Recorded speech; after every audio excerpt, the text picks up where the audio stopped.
Do you know my story with Mitzi, right? No. Why I never became a regular at the Comedy Store. know. Why my name's not on the wall. Why? Uh-oh. So I get to LA like everybody else, and I did the song and dance where you wait in line on whatever day that was for 3 hours. Sundays, yeah. To try to become a paid regular. Did that a couple weeks. But can I just say this? The system back then was fucked. You haven't let me finish. Okay, let me finish. Go ahead. It wasn't the wait in line part. All right, go ahead. So after a couple weeks, it's like, way to jump the gun. You didn't even get any.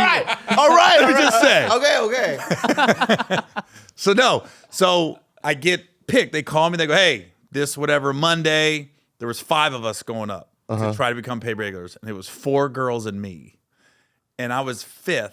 So I'm sitting there and I'm ready. And I know I'm ready. Yeah. I go up there and I'm not trying to be conceited, but I had the best set out of the 5 of us. Obviously. Right? When I looked in the back, when I got up after the 4 girls, Mitzi's back there and she's got the 4 girls around her talking, just holding court with them. And I'm going, she's not watching me. She's not watching me. So then when I called the next day, like, what happened? My paid regular, they go, no, Mitzi said, you're not ready. And I go, And I said, I'll never go up like that again. And then I started doing Fat Tuesday. And it was kind of like my middle finger, like, I don't really need to be at the... That's what I'm talking about, is the system. It's like, because same thing happened with Louis C.K. That's right. Mm-hmm. I was sitting next to Mitzi when Louis C.K. was auditioning, and he was supposed to do 3 minutes, 45 seconds to a minute in, she just goes, light 'em. Shut up. Yeah. And I turned to her, and Louis had already done an HBO special. That's crazy. Christ. It wasn't like, you know what I mean, he was a new guy. He's like a legend already, right? What year is this? I don't know. Back when... 90s, right? Yeah. And I turned to her and I go, no, Mitzi. She shut up. What you call, she always thought I was Peter Chin. Peter Chen. There was another Asian guy named Peter Chen. Yeah, I remember Peter Chen. Yeah, you remember Peter Chen? Yeah.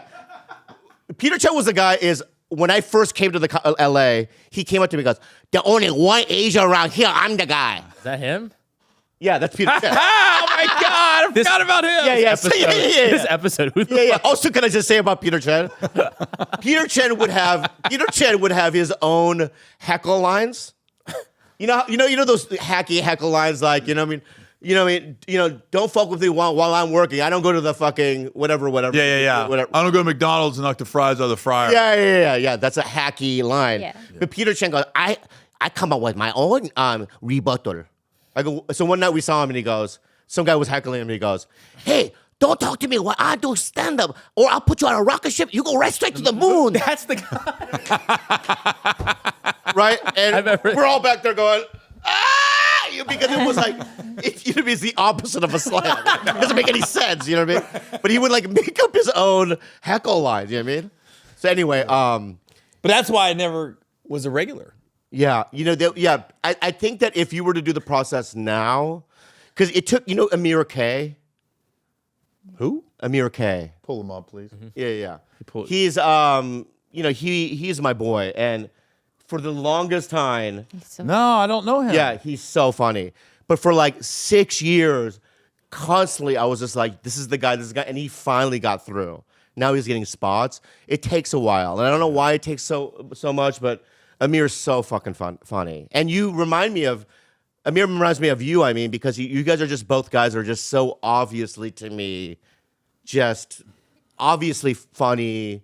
They should be playing everywhere. But what you described about like going up there and someone just like completely checked out and not listening and doing other things. It's the worst. Like, it was the worst feeling because I'm up there worst. going, she's not. You're doing your set and you're watching her talk to people, and I'm going, she's not watching me. Yeah. She's not watching But me. it was those girls sabotaging you. I don't know who. Yeah, probably. But also it seemed like a Mitzi problem. Yeah, come here. I want to talk to you. Like it was like she was here, and they were all around her, and I was like, oh, she's not watching me at all. Heartbreaking. And then I thought, okay, maybe she, in your brain, the conceited part goes, oh, she probably doesn't need to watch me. Yeah. Like she already I knows. know what it is. Yeah. But I walked on my left foot. Them girls walked on with their right. Yeah. They said, "How you guys Yeah, doing?" yeah. I'm like, "What up, Yeah. motherfucker?" I mean, she could hear the laughs. yeah, she had to hear the laugh. Yeah. When Wow. you would showcase, was there a crowd or was It's it? average. I mean, you're not in the big room. You're in the original. Original room, yeah. And it was a normal weekday, probably half full. You know, they're there. Those original rooms back in the day, it was weird because I'd sit in the back and watch people, but it'd be like the energy would be low, but then if you would get them, you get them. It's a hard room, though.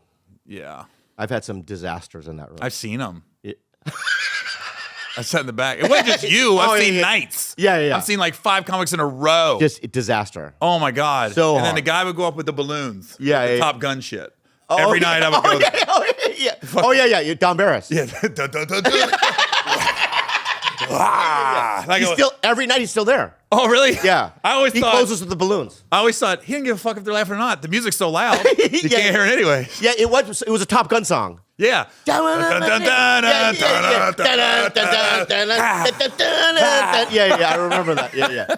And then there was a guy named Robert Apravaya. Oh, wait, we'll pull him up, Gil. So Robert Apravaya, pull him up. Like we're at a high school Yeah, reunion. this is fun. So there's this man who was homeless. How do you even spell Robert? He was homeless. He wore a green suit, right? And he would talk to himself. He would talk to himself. And Mitzi, since probably the early 80s, just let him close the open mic. I almost was like this. So he was a pay rigger? Yeah, he got passed. Did he really? No, he didn't. Oh. No, he I didn't. was like this. No. You know, it's so funny because Steve Harvey once, I saw him walk into the Comedy Store and he spit on the wall and he goes, fuck this place. You know, it's like, Seinfeld had the same thing. There are just certain people, George Lopez as well, because George Lopez yelled at her. Same thing happened. I never yelled at her. I know, he did though. He snapped during his showcase. yeah. He goes, hey, bitch, I came all the way down here. You're not even listening. That sounds like George. Yeah, too. yeah, Hey, bitch. Yeah. So my point is that you're not the only guy. I've seen so many guys go through that process and just not even get anything. And it's like, I don't understand how that happens. But it's also, you have to understand that you're so sensitive around her because at any given moment, she could just in her mind decide, I don't like him. Yeah. You know what I mean? So you have to kind of be in tiptoes around her. You know, did you find Robert William Rappervia? Is that him? Yep. I don't remember him. He looks incredible. What do you mean? I mean, I would cast him in a Wes Anderson movie immediately. I know, but he would show up out of nowhere, Younger. thin air. Yeah, Oh my God. yeah, and he What a would cool looking dude. He's a Yeah. scary looking dude. to me. Yeah.